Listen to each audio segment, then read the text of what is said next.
Welcome to the debate. Today, we are examining the profound socioeconomic and, frankly, massive technological shifts brought on by the integration of generative artificial intelligence into the workforce. Right, and the central question we really have to grapple with here is stark. Are we witnessing the rapid integration of AI as a fundamentally apocalyptic destruction of traditional employment, or are we experiencing a necessary restructuring of work that will elevate human beings from mere task doers to strategic orchestrators? Exactly. This discussion emerges directly from our source material analyzing what is being called the Great AI Transition. My perspective, grounded heavily in the macroeconomic data, is that the sheer scale of AI automation points towards systemic job displacement and deep societal inequality. In my position is that AI replaces specific, predictable tasks rather than entire jobs. It's forcing a necessary evolution of human skills towards strategic orchestration. Right, so to set the table here, we have to look at the numbers because they are staggering. We have relied for decades on this assumption that cognitive labor, white-collar work, was a safe haven from automation. If you worked with your mind, you were safe. But the data tells a definitively different, much darker story. Well, darker is subjective. Let me finish the thought. The Goldman Sachs report we reviewed projects that generative AI could automate the equivalent of 300 million full-time jobs globally. That is an astonishing figure. Furthermore, International Monetary Fund data demonstrates that 40% of global jobs are currently at risk. And if you look at advanced economies, that exposure jumps to 60%. Yeah, I know the stats. This leads directly to what the material terms AI inequality. For generations, the social contract dictated that if you invested in expensive degrees, suffered through sleepless nights, and spent thousands of hours mastering a craft, you would be economically secure. That entire paradigm is rendered obsolete when a machine can replicate 10 years of mastery in 10 seconds. It does it better, faster, and cheaper. This isn't just a disruption. It's an erasure of human economic value on a systemic scale. I understand the gravity of those numbers, I really do, and I certainly don't want to dismiss the anxiety they cause. But looking at this transition purely as a job apocalypse misses the fundamental mechanics of what is actually happening in the workplace. We are moving from an era of manual knowledge work into the era of the AI orchestrator. The source material points out very clearly that AI does not take jobs, it takes tasks. Semantics. Of the workplace. Human intelligence is incredibly expensive to maintain. And quite frankly, we get tired. We get fatigued. Generative AI operates almost freely and with perfect tireless logic. When we consult the World Economic Forum's recent Future of Jobs report, we see that while 44% of workers' skills will be disrupted in the next 5 years, the economic premium isn't vanishing. It is shifting. Shifting where, exactly? Because to the person losing their livelihood, a shift feels exactly like an erasure. It is shifting squarely toward analytical thinking and creative thinking. AI should not be framed as a job killer. It is more accurate to view it as a cognitive exoskeleton. Think of it like a mechanical suit, but for your mind. It's a tool that gives a single individual the unprecedented leverage to accomplish the work of an entire traditional team. We aren't erasing human value, we are supercharging it. I see why you think that, but let me give you a different perspective on how that plays out in reality. Let's look at the specific corporate example highlighted in our analysis. The material details a company that historically required 500 employees to manage its operations. Practically overnight, by powering their workflow with a custom-tuned large language model, that exact same company is now operating with only 50 employees. Right, a massive efficiency gain. You frame this technology as an elevation to strategy for those remaining 50, but what we are explicitly looking at is a 90% headcount reduction. That is not mere task optimization. It is a silent job apocalypse. But let's pause and look at what those 450 people were actually doing. They were earning a living. They had mortgages. Absolutely they did. But from an economic standpoint, those 450 roles were likely comprised of highly predictable, routine tasks. They were moving data from column A to column B, summarizing emails and generating boilerplate reports. If an entire professional value proposition is simply a collection of predictable tasks, that role was already an algorithm waiting to be optimized. The remaining 50 employees are no longer traditional workers. They have been elevated to strategists. They are leveraging that AI exoskeleton to output the productivity of 500 people. The problem is that it doesn't happen with the dramatic closure of a massive factory, where suddenly everyone recognizes the crisis. It happens quietly, desk by desk, as algorithms absorb the workload of entire departments.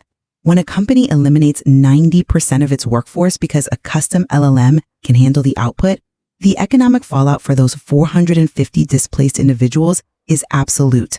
We cannot gloss over a 90% reduction by celebrating the 10% who get to stay and pull the levers. Systemically, if every corporation adopts this model and the pressures of capitalism ensure they must to remain competitive, we are looking at the immediate displacement of hundreds of millions of people whose only crime was mastering skills that are now computationally trivial. I come at it from a different way. The economic value in the corporate sphere is shifting fundamentally away from having the answer toward asking the right question. The 450 jobs weren't eliminated purely out of a desire to cut costs. They were eliminated because the corporate mechanism realized that paying human beings to simply retrieve, format, and regurgitate known information is a massive misallocation of human potential. A misallocation of potential? That feels like a very sterilized way to describe mass layoffs. It sounds harsh, I grant you, but the 50 strategists who remain are doing something fundamentally different than what the 500 were doing. They are orchestrating the logic of the machine. This is the core of the great AI transition. The corporate reality isn't just optimization, it's a paradigm shift in what we consider valuable work. The human role is no longer to be the database or the processor. The human role is to direct the immense processing power of the machine toward novel problems. Right, to direct the machine. I get the argument. Exactly. That elevation from worker to strategist is not just an optimization of the corporate bottom line. It is a necessary evolution of human labor. We are finally offloading the robotic work to the robots. That evolution assumes there's still a robust space for human cognition to occupy once the machine handles the processing. But let's look at the future of cognitive value and what we might call deep creativity. The historian Yuval Noah Harari has provided a vital framework here, arguing that AI is actively hijacking the operating system of civilization. Language. Exactly, language. Think about it. Our laws, our money, our contracts, our art, our code, they are all just language. They are the operating system. In this cyberpunk era we are entering, the inherent value of human knowledge, the simple act of knowing things, is dropping towards zero. Why? Because the machine already knows everything ever written. It has ingested the entirety of human linguistic and cultural output. It has ingested the data, yes. If language and bureaucracy are just outputs of this operating system, and the AI can navigate that system better than we can, there is very little room left for human economic value. I agree that the baseline of knowledge is commoditized now, but that doesn't mean human value goes to zero. But the concept of asking the right question, which you just championed, implies the machine still needs us to guide it. As these systems move rapidly to artificial general intelligence, their ability to self-prompt to identify the questions that need asking will also surpass ours.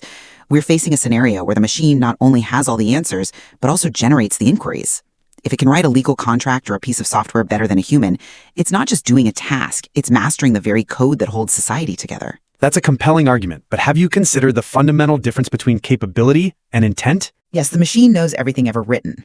Yes, it has mastered the syntax and structure of the operating system of civilization, but it entirely lacks intent. A large language model does not wake up with a desire to solve a global supply chain crisis. It does not feel an inherent drive to create a piece of art that reflects the human condition, or to build a new business that serves a local community. It is, at its core, a reactive engine. It needs a prime mover. For now. Even as they advance, they are pattern-matching engines. This is precisely why this transition forces humans into a state of deep creativity. We can no longer rely on surface-level synthesis. We must provide the intent, the direction, and the nuanced analytical frameworks. This aligns perfectly with the WEF data, emphasizing analytical and creative thinking. These aren't just corporate buzzwords. They are the precise survival skills required in this new era. The fact that 44% of routine skills will be disrupted only proves that human cognition is shedding its robotic, repetitive habits and being forced back into the realm of true creativity. Cognition isn't obsolete. It is just differently, and I would argue, more deeply applied.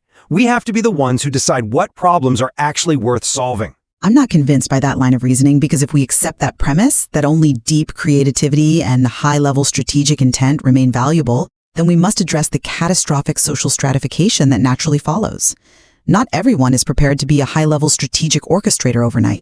This brings us to the new class divide, what the IMF explicitly warns of as AI inequality. Inequality has always existed with technological shifts, the Industrial Revolution. But the scale and speed here are unprecedented. The material outlines a future where there are exactly two types of people: those who tell AI what to do and those who are told what to do by AI. Let's make this tangible. Think about an Uber driver today. Their routes, their pricing, their performance metrics. It is entirely managed by an algorithm. There's no human manager in the loop. They are algorithmic subordinates. Now apply that to white-collar work. You're suggesting a sort of gig economy for cognitive labor? Exactly. When we combine this stark dichotomy with the IBM Global AI Adoption Index, which shows rapid, aggressive corporate integration of these tools, we are painting a deeply unequal future. The individuals capable of deep creativity and strategic orchestration, the ones providing your intent, will capture nearly all the economic gains. They will be the new digital feudal lords. That is quite the hyperbole. Meanwhile, the vast majority of the population, those whose routine skills were disrupted, will be relegated to that second category. They will be told what paragraphs to review, what data to verify, or what microtasks to complete to feed the machine, getting paid pennies on the dollar. This is not an evolution of human potential. It is a massive concentration of power and wealth that leaves the average worker entirely disenfranchised. I hear the dystopian framing, but it views the dynamic purely through the lens of historical capital inequality. It entirely misses the democratization of leverage that generative AI provides. Democratization of leverage. Please explain what that actually looks like on the ground. In the past, to have the power of 500 people, to use our earlier example, you needed the financial capital to hire 500 people. You needed millions of dollars. Only the elite, the Fortune 500 companies, could do that. Today, an individual equipped with the right AI agents possesses the power of an entire team for the cost of a $20 monthly subscription. But that assumes that individual knows how to direct those agents. That's the beauty of natural language processing. You don't need to be a computer scientist to code anymore. You just need to be able to articulate your ideas clearly.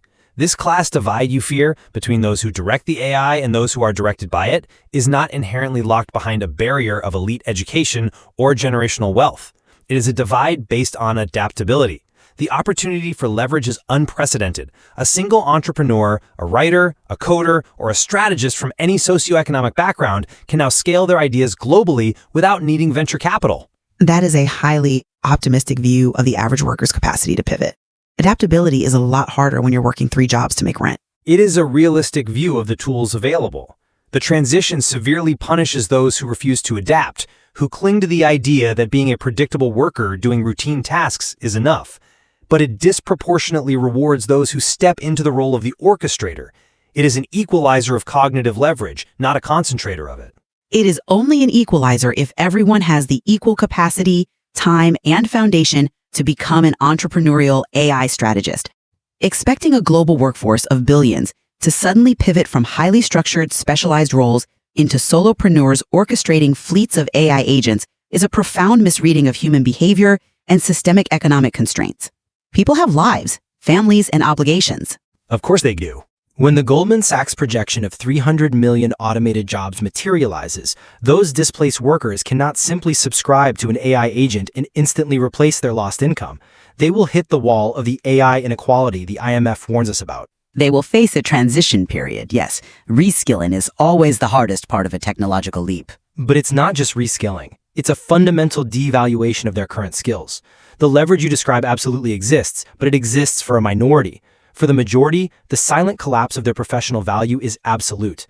The 10-second machine generation does not empower them. It liquidates the 10 years of craft they depended upon to feed their families. We must remain clear-eyed about the unprecedented scale of displacement this technology represents, rather than just celebrating the increased leverage it offers to those who survive the call. But viewing it as a call paralyzes our ability to navigate the transition. The reality of Monday morning in 2026 is that the technology is here. It is deployed, it is perfectly logical and nearly free. We cannot legislate away the efficiency of the machine, nor can we put the genie back in the bottle. So we just accept the displacement? We accept the reality and adapt to it. What we can do is recognize that the paradigm of relying purely on predictable tasks and knowing things is definitively over.